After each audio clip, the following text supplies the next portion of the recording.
গাড়িতে যতগুলো যাত্রী উঠবে না সবাই তোর জন্য লক্ষ্মী। তাদের সবার কাছ থেকে একটা করে কমেন্ট নিবি আর একটা করে সেলফি তুলবি। এক্সকিউজ মি, উবারে আজকে আমার ফার্স্ট ট্রিপ আর আপনি আমার প্রথম যাত্রী। যদি বিশ করে একটা কমেন্ট লিখতেন, একটা সেলফি। আপনার কাঙ্ক্ষিত নম্বরটিতে এই মুহূর্তে সংযোগ দেওয়া সম্ভব হচ্ছে না। লাভ কেস, যার আসার কথা ছিল সে আসেনি, ফাঁকি দিয়েছে। আচ্ছা, অনেক রাত হয়েছে, আপনি বাড়ি ফেরত যান। আমি ফরিদপুর থেকে এসেছি। আমি তো এত দূর আপনাকে এসে দিয়ে আসতে পারবো না। পাশে চিঠি লিখে পালিয়েছি। আমার একটা হেল্প করতে পারবেন? আমার একটা থাকার ব্যবস্থা করুন। আমার একটু জরুরি কাজ আছে, আমার একটু যেতে হবে।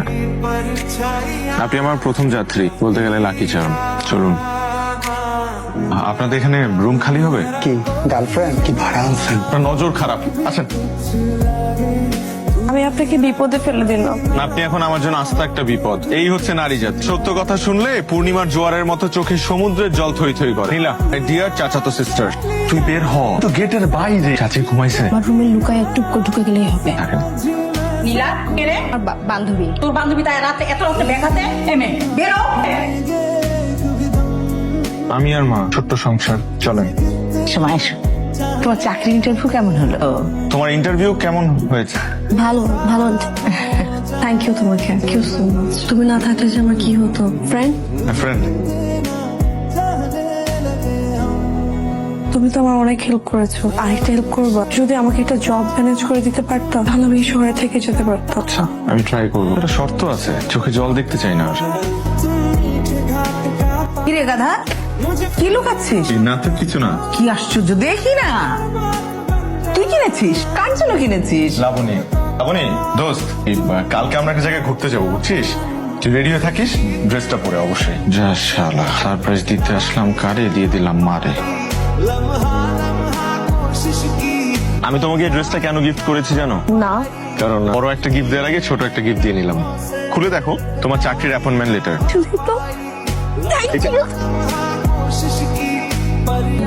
লাবণী, আমি তোমাকে কখন কিভাবে ভালোবেসে ফেলেছি আমি সত্যি জানি না।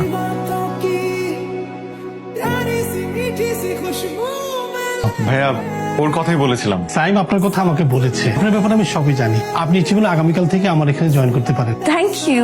Welcome. Congratulations. Thanks to you.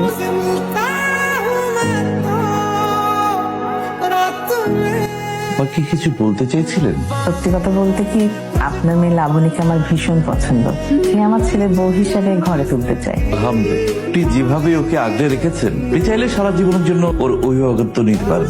আমাদের কোনো আপত্তি নেই আপা। আলহামদুলিল্লাহ। কি ব্যাপার, ডেকে এনে চুপ করে দাঁড়িয়ে আছো? বলবো? বলবো না? ঠিক আছে। তোমার মা আর আমার মা বাবা মিলে আমাদের বিয়ে ঠিক করেছে। আসলেই? হ্যাঁ। কিন্তু আমাদেরকে জিজ্ঞেস না করে ওরা। তুমি আমাকে ভালোবাসো? অস্বীকার করতে পারবে? অস্বীকার করতে পারবো না, কিন্তু তুমি তো অন্য একজনকে। আমি বড্ড বেশি তোমার হয়ে গেছি। ঠিক মনে নেই কখন তোমায় ভালোবেসে ফেলেছি।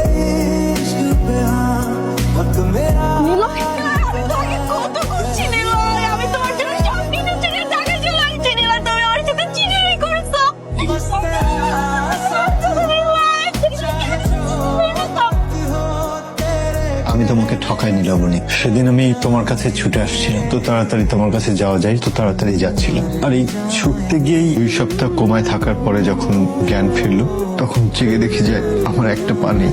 বরং আমি চেয়েছিলাম যে তুমি যেন ভালো থাকো। এই অবস্থায় আর তোমার সামনে যেতে চাইনি। আমি এখন কি করবো? তুমি যদি আমার হতে তাহলে কখনোই প্রশ্ন করতে না। সরি। সরি বলার কিছু নেই। আমার মনে হয় তোমার নীলার কাছে ফিরে যাওয়া উচিত। আমার মনে হয় নীলয় তোমাকে অনেক ভালোবাসে। সে তোমাকে এত ভালোবাসে, তোমাকে ভালো রাখার জন্য এতদিন নিজেকে আড়াল করে রেখেছে। তুমি নীলয়ের কাছেই যাও, কারণ আমিও তোমাকে সত্যিই ভালোবাসি। তোমার তার কাছেই ফেরত যাওয়া উচিত যে তোমাকে বেশি ভালোবাসে। তুমি যাও। আমার ফোন বন্ধ ছিল। আমি অনেক অসহায় হয়ে পড়েছিলাম। তারপর সাহেব এসে আমার পাশে দাঁড়ায়। দুই পরিবার মিলে আমাদের বিয়ের অ্যারেঞ্জমেন্ট করে। সত্যি বলতে আমি সাইমকে ভালোবেসে ফেলেছো? এটা তো খুবই স্বাভাবিক লাবণী। তোমার থেকে আমি আমার নিজেকে সরিয়ে নিয়ে নিজের সাথে অভ্যস্ত হয়ে পড়েছি। তুমিও সাইমকে ভালোবেসে অনেক দূরে গিয়ে এসেছো। আমার মনে হয় না যে এখনো সবকিছু অগোছালো করার কোনো দরকার আছে। আমি এখন কি করবো? তুমি সাইমের কাছে যাবে। আমি আমার কষ্ট মেনে নিতে শিখে গেছি। জীবনের এমন এক বিন্দুতে এসে আমরা তিনজন মিলেছি, যেখানে দাঁড়িয়ে কেউ কাউকে কাছেও টানতে পারছি না, দূরেও ঠেলতে পারছি না। অনেক স্বপ্ন নিয়ে এই শহরে আমি এসেছিলাম, কিন্তু অপ্রিয় শহরে প্রিয় দুইজন মানুষ রেখে গেল। তোমরা দুজনেই মহান হবার প্রতিযোগিতায় নেমেছো, মহান হতে গিয়ে তোমরা দুজনেই আমাকে ছেড়ে দিয়েছো। ভালোবাসা কেউ ধরে রাখোনি, আর তাই আমি নিজেই তোমাদের ছেড়ে চলে যাচ্ছি। ভালো থেকো তোমরা, আমার খেয়াল তো অনেক রেখেছো, এবার নিজেরই খেয়াল রেখো।